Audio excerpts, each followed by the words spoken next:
இப்போ வந்து நம்ம இந்தியா வெஸ்ட் இண்டீஸ்க்கு எதிரான டெஸ்ட் சீரிஸ் வந்து விளையாட ஆரம்பிச்சிருக்காங்க. அதுவும் வந்து பார்த்தீங்கன்னா 2வது டெஸ்ட் மேட்ச் வந்து ரொம்ப அட்டகாசமாக வந்து விளையாட ஆரம்பிச்சிருக்காங்க.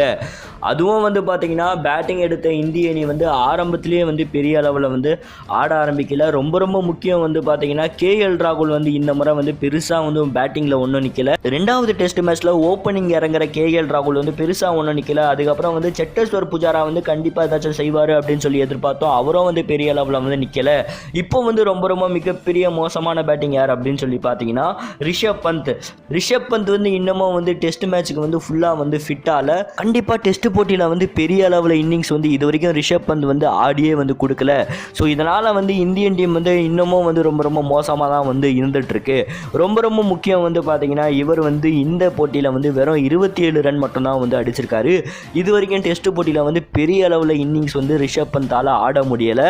இதுக்கு வந்து பார்த்தீங்கன்னா கண்டிப்பாக வந்து நிறைய பேர் வந்து அகேன்ஸ்ட் ஆகியிருக்காங்க. ஸோ கண்டிப்பாக வந்து அடுத்த சீரீஸில் வந்து டெஸ்ட் போட்டியில் ரிஷப் பந்துக்கு வாய்ப்பு கொடுப்பாங்களா அப்படின்னு சொல்லி மிகப்பெரிய கேள்வியாக தான் வந்து இருக்குது. ஏன்னா விருந்தமந்தன் சகா ஏற்கனவே வந்து இருக்காரு. மேலும் வந்து பார்த்தீங்கன்னா பல புது பிளேயர்களுக்கு வந்து டெஸ்ட் போட்டியில் வாய்ப்பு கொடுத்தா நல்லா இருக்கும் அப்படின்னு சொல்லிட்டு ஒரு டிசிஷனும் வந்து BCCI வந்து எடுக்கும் அப்படின்னு சொல்லிட்டு நம்புகிறோம்.